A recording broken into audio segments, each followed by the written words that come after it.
wabarakatuh. Perkenalkan, saya Khairatun Amalia, stambuk A2412048, kelas B kelompok 4. Video kali ini saya akan membahas mengenai praktikum elektronika dasar 1 percobaan 4, yaitu untayan AC. Berikut penjelasan.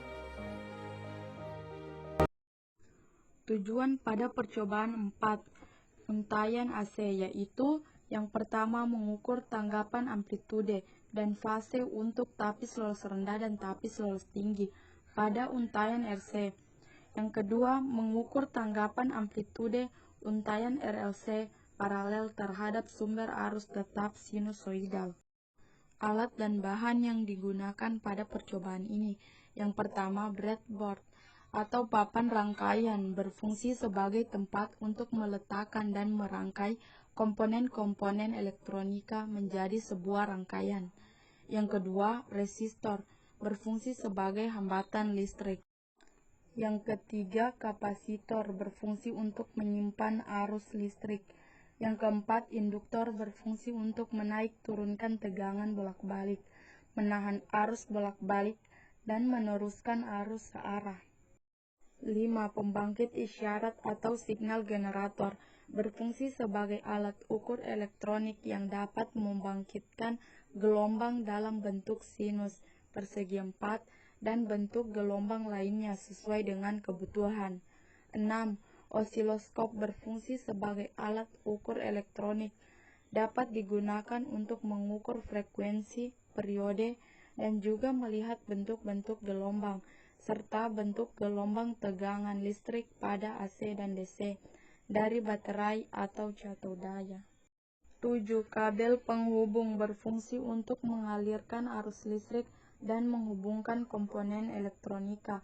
8. Kertas grafik berfungsi sebagai tempat untuk mencatat hasil praktikum dalam bentuk grafik.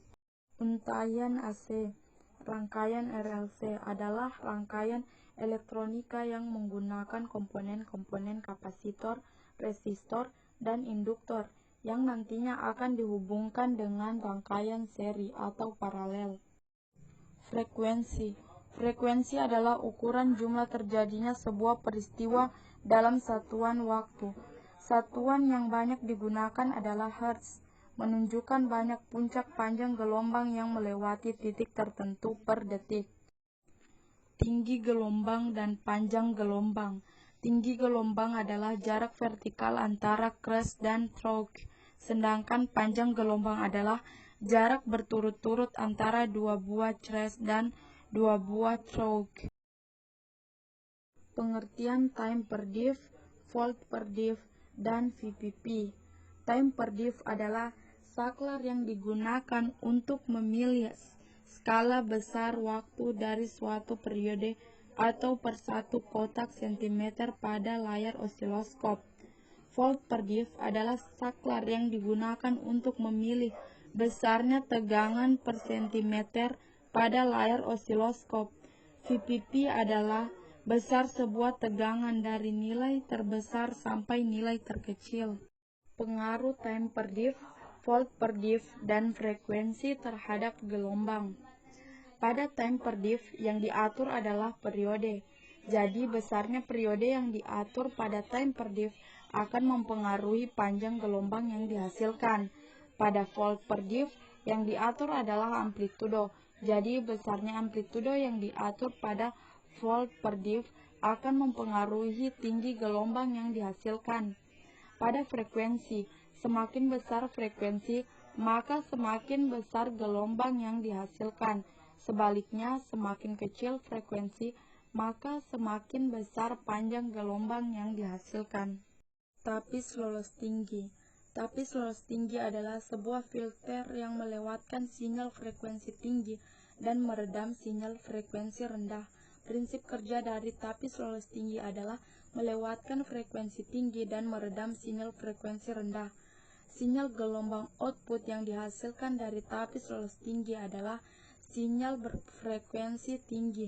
Penerapan tapis lolos tinggi dalam kehidupan sehari-hari yaitu sebagai bagian dari transfer audio untuk mengarahkan frekuensi tinggi ke Twitter, sementara pelemahan sinyal bass yang dapat mengganggu kerusakan pembicara. Tapis lolos rendah. Tapis lolos rendah adalah sebuah filter yang melewatkan sinyal frekuensi rendah dan meredamkan sinyal frekuensi tinggi. Prinsip kerja dari tapis lolos rendah adalah melewatkan sinyal frekuensi rendah dan meredam sinyal frekuensi tinggi. Sinyal gelombang output yang dihasilkan dari tapis lolos rendah adalah pada aplikasi audio, yaitu pada peredaman frekuensi tinggi yang bisa digunakan pada Twitter sebelum masuk speaker bass atau subwoofer frekuensi rendah. Kapasitor. Kapasitor digunakan pada rangkaian untai AC sebagai penyimpanan arus listrik. Jika kapasitor diganti dengan komponen lain, maka rangkaian tersebut tidak akan jadi, terkecuali diganti dengan komponen yang memiliki fungsi sama dengan kapasitor. Prinsip kerja pengisian kapasitor. Prinsip kerja dari pengisian kapasitor adalah semakin lama kapasitor diisi muatan, maka tegangan dalam kapasitor akan semakin besar dan arus akan semakin kecil.